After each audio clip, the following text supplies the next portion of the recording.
JJ, Dad, welcome to Breakdown. welcome. November 13, 2025. Yes, sir. We're going to talk SEC, Big Ten. You ready to get it done? I was born ready, Dad. Okay, let's start off, JJ, with a guy who his heart has been in the Midwest, but his body has been in Louisiana. We're talking Brian West. Brian Kelly. Yeah. Brian West. Brian Kelly. JJ, Brian Kelly. What's going on there, man? What's going on there is that Brian Kelly signed a contract. LSU signed a contract. And now LSU's trying to not pay Brian Kelly his money owed. LSU fired Brian Kelly. They did. They did fire him. The contract said that they could fire him for cause if he had any NCAA rules violations, any felonies, various crimes, any serious misconduct. Which one of those did he commit? That's the question that I don't have the answer to because, to my knowledge, he didn't commit any of those. But I'm sure LSU has a team of investigators that I'm sure that they're uncovering every stone and making sure that if he did commit the slightest hint of an infraction, they're going to know the details of when, where, how, who, all of that. How does this look for LSU? I mean, they cannot stop embarrassing themselves, honestly. I tend to agree with you. Unfortunately for them, their argument is that they hadn't officially fired him yet, so they could have now fired him for cause. But unfortunately for them, their governor isn't the most demure, most mindful of governors. He was out everywhere talking about the details of the firing, who he was going to let do the next hire. Talking about all this and that. So yeah, that's crazy what's going on in LSU. I mean, I don't think it helps anything at all. Honestly, LSU to me is just diminishing their brand and their job.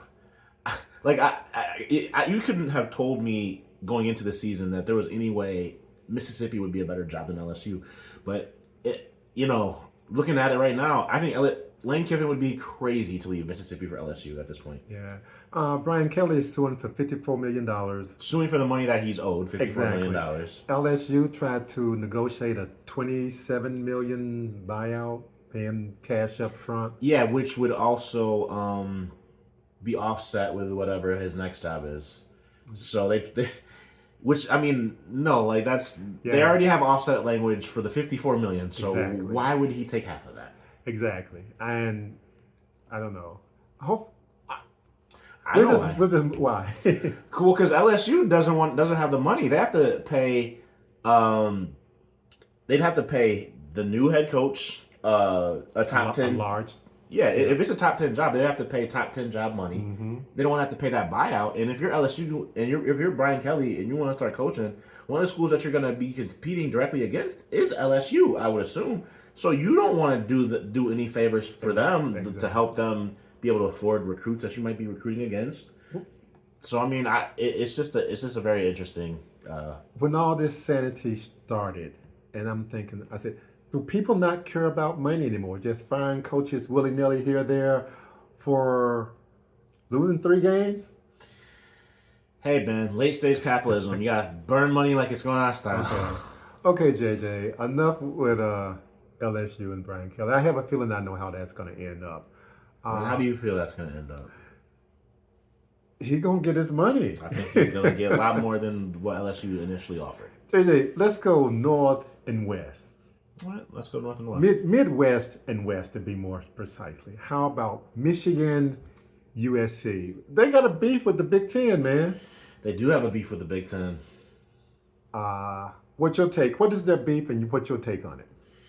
Well, the Big Ten is entertaining offers of a $2.4 billion capital investment from the University of California pension system. Mm-hmm. Basically, they're going to be selling 10% of the big enterprise, which is basically the media right. Yep. And schools are going to get upfront money. Yeah, I mean, there's what? How many schools are in the Big Ten? 18. So 10%. So right now, each school is getting about a 12%. Well, listen. Each school has about 12%. Okay. So but them getting 10%. Or no, I'm sorry. Less than that. Because My math is all wrong. They're getting like 7%. So they would get more than any member institution. There are two schools that's vehemently opposed to it. Those two schools are An OG, one of the founders of the conference, Michigan, original gangster, and then a school that's been in the conference for almost a year, USC. USC. Yeah. JJ, this is the interesting. It's an unequal payout amount. Michigan, Ohio State, and Penn State will get 5.5% of the annual revenue, which comes to $180 million. They get that lump sum, $180 million. Nah, Michigan ain't on. Ohio State and Penn State will get that. Michigan ain't getting that. Well, That's what they proposed. And it's proposed USC and Oregon will be a second tier. They will get from 140 to 150 million. And then the third tier, the 13 remaining schools, they're going to get from 100 to 110 million. But this is the kicker.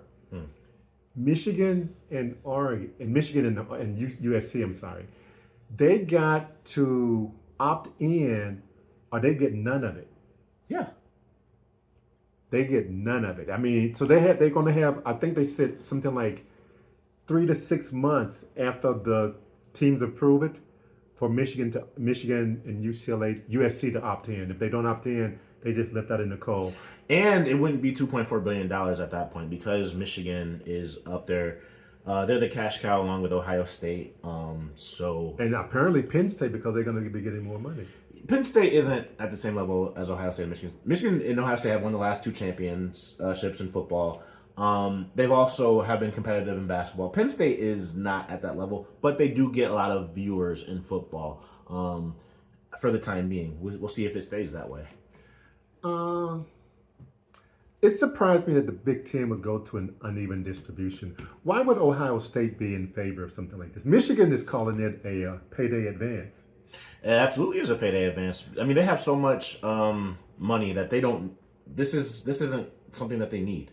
This is something that benefits the UCLAs of the world, people that are in dire straits when it comes to the athletic funding. But Michigan doesn't need that. Ohio State doesn't need it either. They're part of the haves. They're not part of the have-nots. They're the pillars and the tent poles of the conference. But they're supporting it. But JJ, it is actually shocking to me that Ohio State hasn't come out in opposition of this. It's frankly embarrassing, honestly.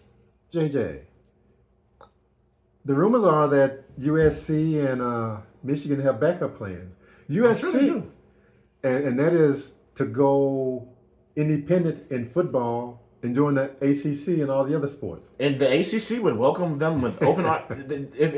if they would absolutely take the exact same deal that Notre Dame has. If Michigan were to leave the Big Ten, go independent, would Ohio State continue to play them?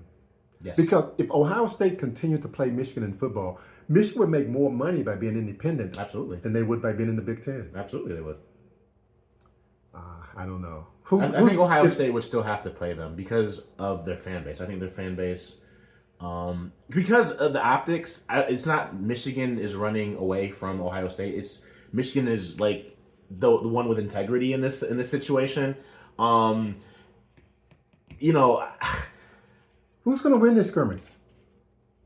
Money always wins. So Michigan and Ohio State going to join the party? No. I mean, Michigan and USC. I don't know. No, because money always wins. And you just said Michigan makes more money. I said if they play Ohio State, they would make more money. What if Ohio State refused to play them? Michigan will still make more money. I don't know. I don't think so, JJ. Okay. You can think that. So basically, you're telling me that this $2.4 billion investment is not going to happen. Well, it'll happen, but it won't happen in $2.4 billion. So the thing about it is, if Michigan and Ohio State and USC pull out, this is going to crumble. So it all hinges on what Ohio State decides to do. If Ohio State wants to go through, it'll go through at a reduced rate. Michigan and USC might end up being independent for all we know. Do you think they would decide, well, you can't beat them, join them, I'll opt in and give me my $180 million as well? I desperately hope not. USC is even more upset, far more upset than Michigan. And the reason they're upset is because they're at tier 2. Yeah. They're not going to be getting the kind of money that Michigan and Ohio State and Penn State will be getting. And they said that's like you read some of their articles or listen to some of their podcasts, they are ticked. Well, I mean, honestly, they just joined the conference. The conference been around for over 100 years. Penn State's been in the conference for over 30 years. Michigan and USC's been, Michigan and Ohio State's been there for 100 years. They can want a seat at the table all that they want, but the fact is USC hasn't been USC since Pete Carroll has left. That's true. They've had some great coaches. Lane Kiffin was the coach there. He's now he's the highest coach in the book. He can have, almost any job he wants. They had Steve Sarkisian coach there.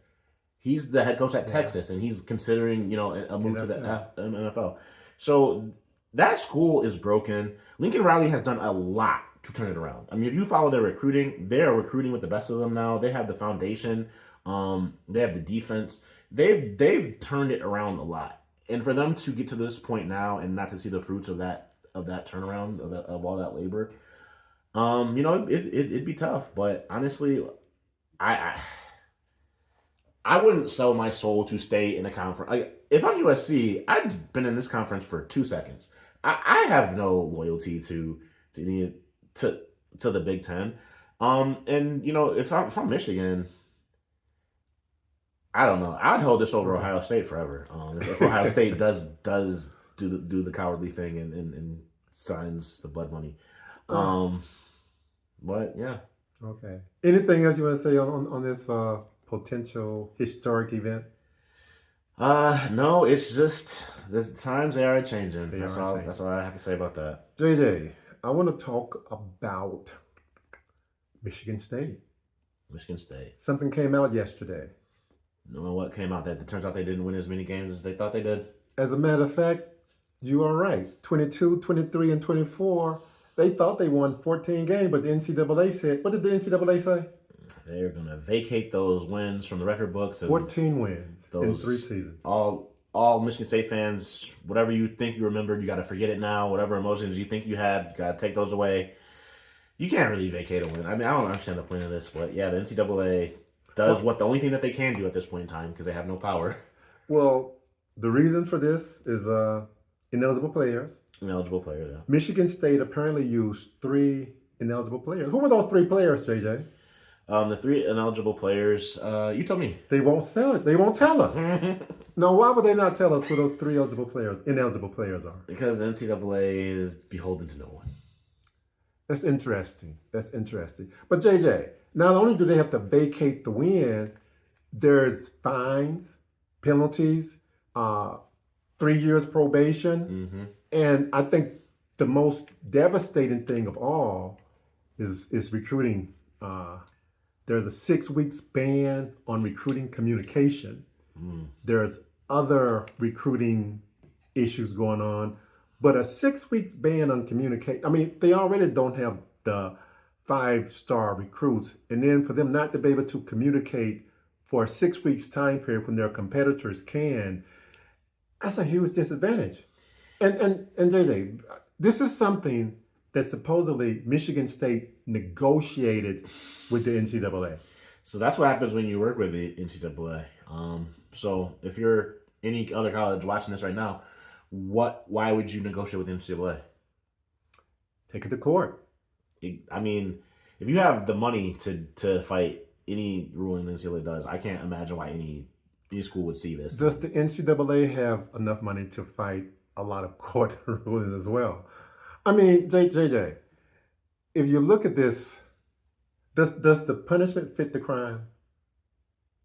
And those 3 players are no longer with Michigan State, and one of those, it fits the historical precedent of the punishment and the crime in. Okay. I mean, I've never thought that if fit the crime I never thought it when with Reggie Bush and USC. I've never thought that made any sense. What does this do for Coach Jonathan Smith? Does it give him more time? Does he want to stay here knowing that the disadvantage he's at already in recruiting? What advantage is for staying here at Michigan State?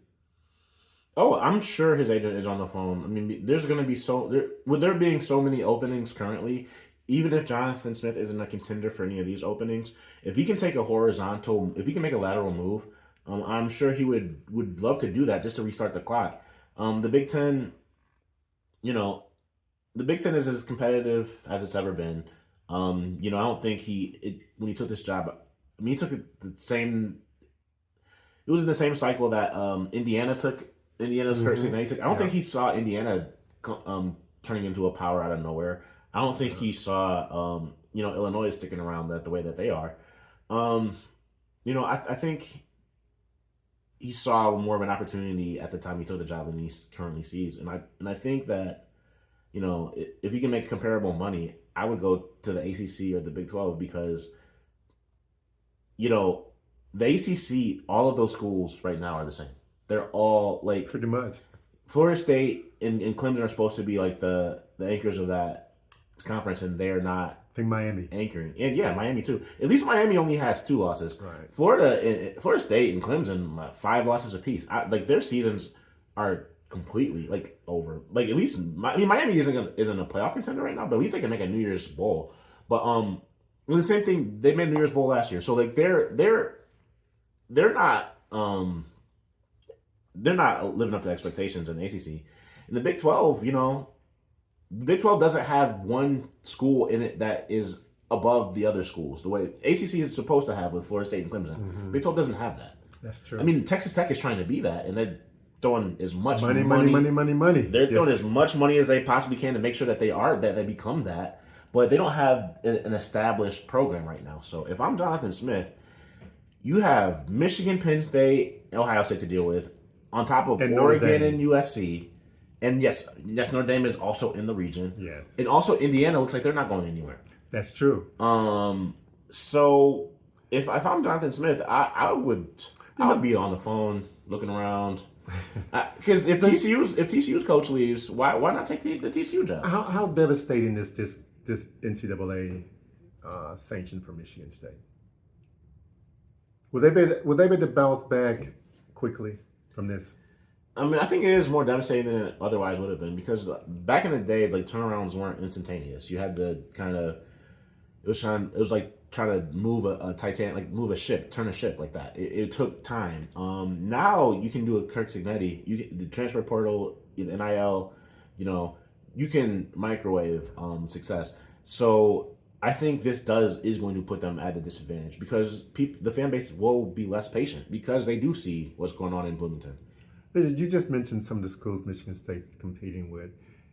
Hypothetically, if you are an upper 3-star athlete who get an offer from Northwestern Michigan State, you grew up, say, Indiana, who would be more appealing? I'm going to make an argument that Northwestern would be more appealing because, number one, Northwestern getting a brand new stadium in a couple.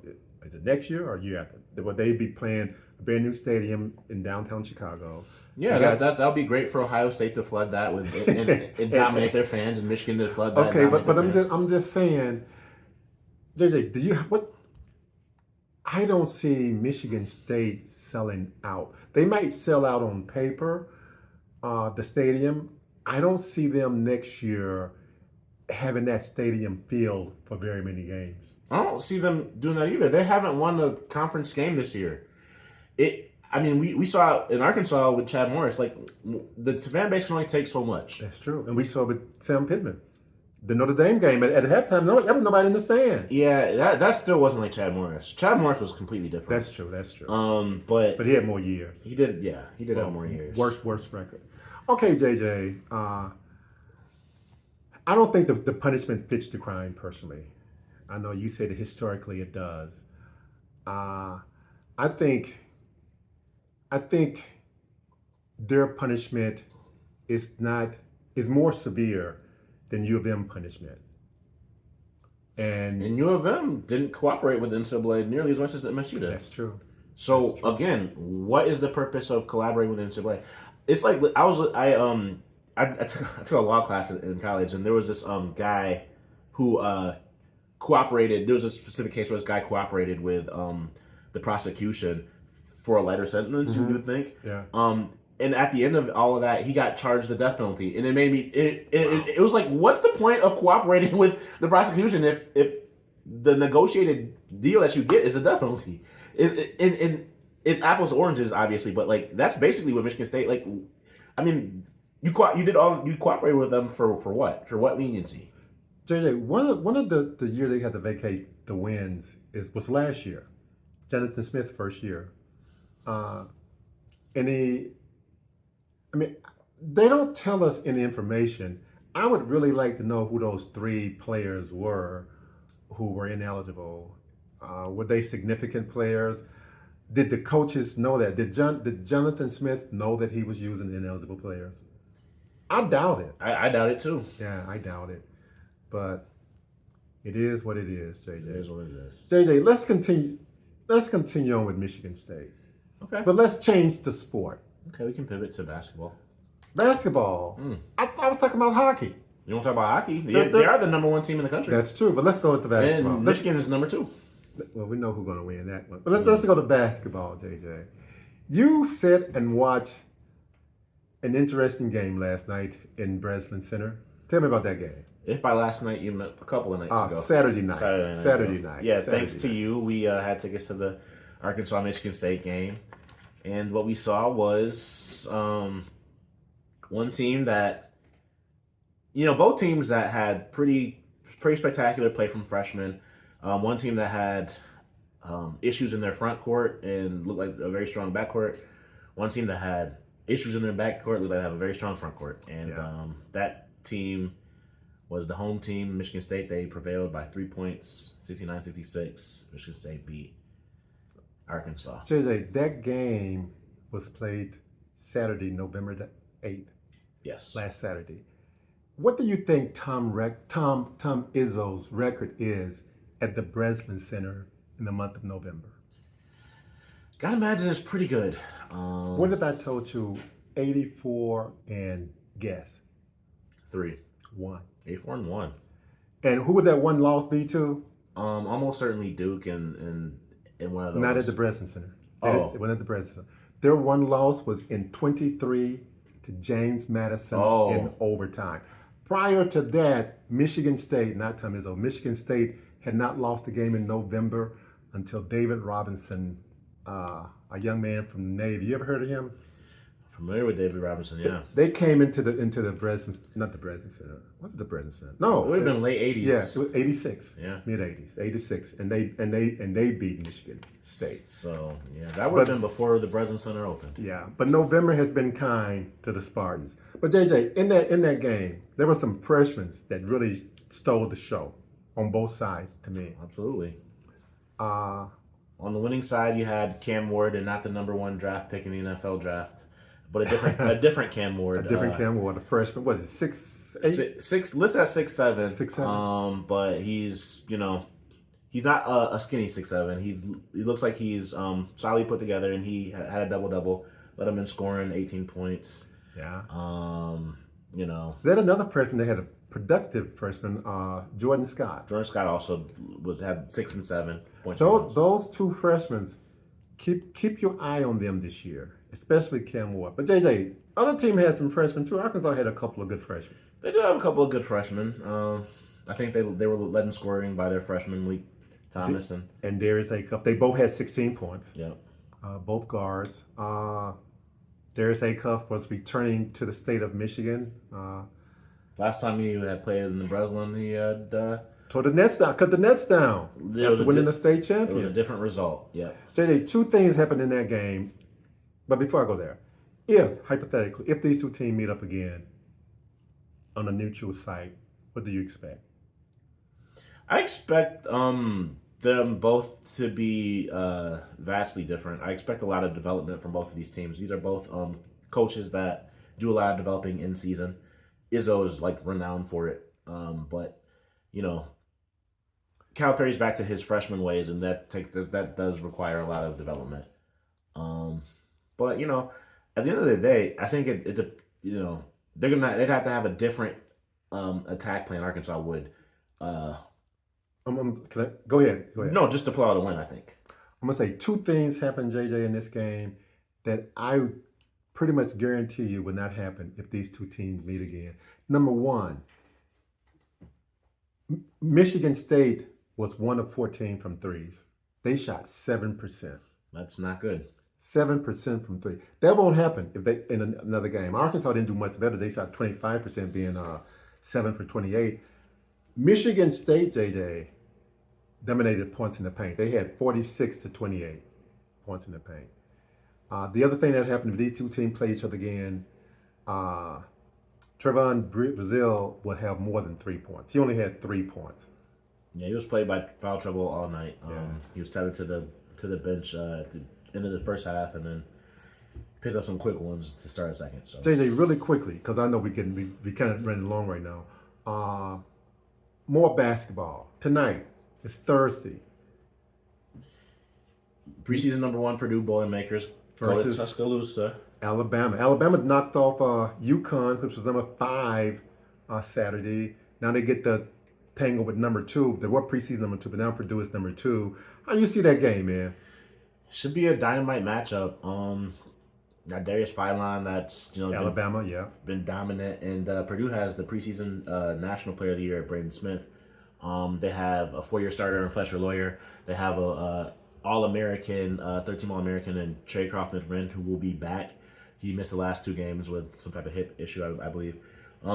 So it should be popcorn. It should be must-see TV. You know what? I'm glad you mentioned that. I might have to give me some popcorn because we ain't got but a few more minutes before that game gets started. Tell you really quickly, football this coming weekend. Couple games, Georgia and Texas. Mm-hmm. Last year, Georgia beat Texas twice. Who you got favorite? And this game is going to be at Georgia. Yeah. So how you see that game? And Texas cannot afford a loss. If Texas lose, their playoff hopes is gone. Yeah. Well, Archer's playing better. He's settled into himself. Texas has shown that they can go on the road and win. I don't believe in Georgia. Like, I just never believe in Georgia, but they keep winning. Like, I don't believe in their quarterback. I don't believe in their defensive line. I definitely don't think they're as good as they used to be. They're not. The past years. I don't believe in their passing game, but you know what? I do believe in their coach. I believe, that they have a very solid. They're very solid everywhere. Their defense is solid. The offense is solid. I think Texas wins. I think Texas wins. I wouldn't be surprised if Texas won. If I had to bet, I think I would go with Texas too on the road. So what about Oklahoma going into Alabama? Alabama, they can possibly afford a loss and still make the playoff, but I know they don't want to. Yeah, I'm sure Kalen DeBoer, for his sake, he would prefer to leave that one unscathed. Who's the better team in that game? Oh, Alabama's a better team. They have Ty Simpson, who's a much better quarterback than John Mateer. John Mateer's he's played very bad since SEC play started. Yeah. He played good out of conference, but honestly, since conference play started, he played decent against Michigan. He did play decent against Michigan. He got banged up, had to sit out a couple of games. Yeah. Tried to rush back for the Texas game, wasn't healthy, and he's probably been playing hurt since then, but he has not been playing well. Yeah. I could go over some of these games forever, but I'm going to try to get out of here quickly before we stay too long. I don't want to overstay our welcome. You got anything, man, that we haven't talked about that you want to talk about? No, nothing else to say. I guess we can talk about Mack Rhodes. The college football at Baylor. College football chair decided to make a horrible mistake, and he grabbed the 5th-year senior tight end, last name Trigg. He grabbed him in the middle of the first quarter because he noticed he was wearing a different color undershirt than his teammates. And interesting. Yeah. Now, why would he do such a thing, JJ? Why would the athletic director during the football game? Why would he get into a player's business about what kind of undershirt he was wearing? Alcohol is undefeated, and I'm not. He hasn't said that was. So he's temporarily not fired, but he has stepped down. He said he has stepped away from the athletic director role at Baylor and the college football playoff head chair role at the NCAA. So the reason this impacts the SEC and the Big Ten is because the head candidate to replace him is Arkansas's athletic director, Hunter Yurchek. Interesting. Man, Hopefully he can handle his liquor a little bit better. alcohol is undefeated. I ain't gonna test it out, JJ. You would think that an athlete director at a Baptist school in Texas wouldn't have tested it out at the time that he elected to, but Okay. What else you got, JJ? Indiana, Ohio State, they still rolling on that path to a Big Ten championship playoff against each other. yep, in Indianapolis. Now Ohio State's gonna have to do something they haven't done in 5 years, and they have to beat Michigan. Because if Michigan can't does wait what to they're that supposed to do, Michigan only has one conference loss. Their other loss is to Oklahoma. Michigan went out. They'd be in the playoff. They Oh, went out. absolutely. If Yeah. they went out. Yeah, They went out. They don't even have to win out. If they can lose 3 and still make it. Well, no. So I mean, they have to win out, but they don't have to. So I was just gonna say they could beat. If they were to beat Ohio State, then USC would have to. They'd have to beat Oregon this weekend, but USC would have one loss. Ohio State would have one loss. Michigan would have one loss. I'm not sure who would play Indiana in the championship game. You're right. That's a good point. But It's a good. But even without the championship game, if they win out, yeah, they'll make it. That's about it. other than that, it's All right. getting close. WPS. We'll pick Suey. Arkansas beat LSU this week for their first SEC win of the season at LSU without Brian Kelly. It'll happen. It'll happen. From your lips to God's ears. WPS. You got more? Who dey? We'll pick Suey. Bam.